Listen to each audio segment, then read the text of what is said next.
మన ప్రధానమంత్రి నరేంద్ర మోడీ గారైతే రీసెంట్‌గా హైదరాబాద్‌కి విజిట్ చేశారు. అండ్ ఆయన చెప్పిన కొన్ని కీ పాయింట్స్ అయితే ఉన్నాయి ప్రజలకి. అవేంటో అనేది ప్రతి ఒక్కరు తెలుసుకోవాలి. అదేంటంటే రీసెంట్‌గా మనకి యూఎస్ అండ్ ఇరాన్ మధ్య వార్ జరగడం మనందరికీ తెలిసిందే. దాని కారణం వల్ల స్ట్రెయిట్ ఆఫ్ హార్మస్ వల్ల పెట్రోల్ రేట్లు ఆకాశానికి తాకడం, అదేవిధంగా చాలా మన ఇండియాలో కూడా చాలా పానిక్ అవ్వడం, పెట్రోల్ బంక్స్‌లో మనం క్యూలో నించోవడం అండ్ ప్రైసెస్ పెరగడం ఇవన్నీ మనం చూస్తూనే ఉన్నాం లాస్ట్ 1 మంత్ నుంచి. అయితే ఆయన ఇప్పుడు ఏం చెప్తున్నారంటే, ప్రతి ఒక్క ఇండియన్ సిటిజన్ కొన్ని విషయాలన్నది ఖచ్చితంగా పాటించాలి. లేదనుకుంటే ఫ్యూచర్‌లో మన దేశానికి చాలా ప్రమాదం వచ్చే అవకాశాలు ఉంది అన్నట్టుగా ప్రధానమంత్రి గారు తన స్పీచ్‌లో అయితే క్లియర్‌గా తెలియజేశారు. అవేంటంటే వర్క్ ఫ్రమ్ హోమ్.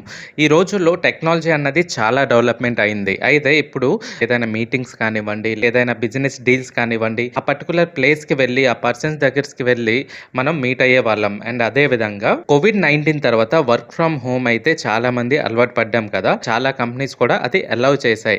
అండ్ ఇప్పటికి కూడా కొన్ని సాఫ్ట్‌వేర్ కంపెనీస్ వర్క్ ఫ్రమ్ హోమ్‌కి సపోర్ట్ చేస్తున్నాయి. కానీ కోవిడ్-19 తర్వాత మళ్ళీ ఆఫీస్ కల్చరే చాలా మట్టుకు వచ్చింది. కానీ ఆయన ఏం చెప్తున్నారంటే ఆఫీసెస్ అంటే ఇలా బిజినెస్ డీల్స్ గానీ, లేదంటే వర్క్ ఫ్రమ్ హోమ్ ప్రొవిజన్ ఉంటే గనక అది ప్రైవేట్ సెక్టర్ అయినా సరే ఖచ్చితంగా అది అలౌ చేయాలి. ఎందుకంటే దానివల్ల పెట్రోల్ అనేది ఎంత సేవ్ అవుతుందో ఆయన తెలియజేశారు. ఎందుకంటే ప్రతిరోజు మనం ఆఫీస్‌కి వెళ్తున్నాం అనుకోండి, ఫ్యూయల్ ఖర్చు లాంటిది. అండ్ అదేవిధంగా తప్పనిసరిగా కొంతమంది ఆ వర్క్ ప్లేస్‌కెళ్ళే చేయాలి.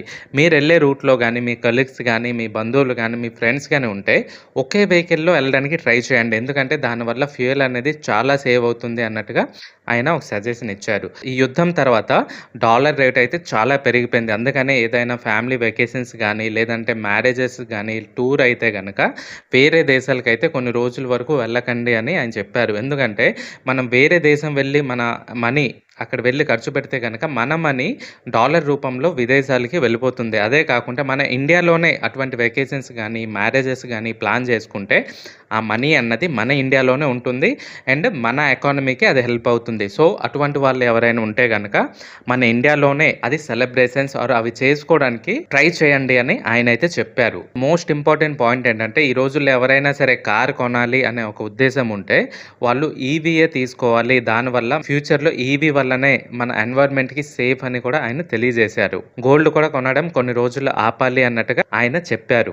ఏదైనప్పటికిని ఒక దేశ ప్రైమ్ మినిస్టర్ ఈ విధంగా చెప్తున్నారంటే ఖచ్చితంగా దాంట్లో సీరియస్‌నెస్ అనేది ఖచ్చితంగా ఉంటుంది. సో ప్రతి ఒక్కరు ఈ విషయం మీద దృష్టి పెట్టుకోవాలి. అండ్ మనం కూడా యాజ్ ఏ రెస్పాన్సిబుల్ పర్సన్స్‌గా ఎంత వీలైతే అంత అది మనం పాటించడానికి ఖచ్చితంగా ట్రై చేయాలి. ఎందుకంటే ఇది ప్రతి ఒక్కరి బాధ్యత. ఈ పాయింట్స్ మీద మీ ఒపీనియన్ ఏంటి? ఖచ్చితంగా మీ ఒపీనియన్‌ని కామెంట్ చేయండి. అలాగే ఈ వీడియో గనుక నచ్చితే ఈ వీడియోని ఒక లైక్ చేయండి. వీడియోని షేర్ చేస్తారని కోరుకుంటున్నాను. ఇలాంటి ఇన్ఫర్మేటివ్ వీడియోస్ కోసం మన ఛానల్‌ని సబ్స్క్రైబ్ చేసి సపోర్ట్ చేస్తారని కోరుకుంటున్నాను. Thanks for watching. జై హింద్.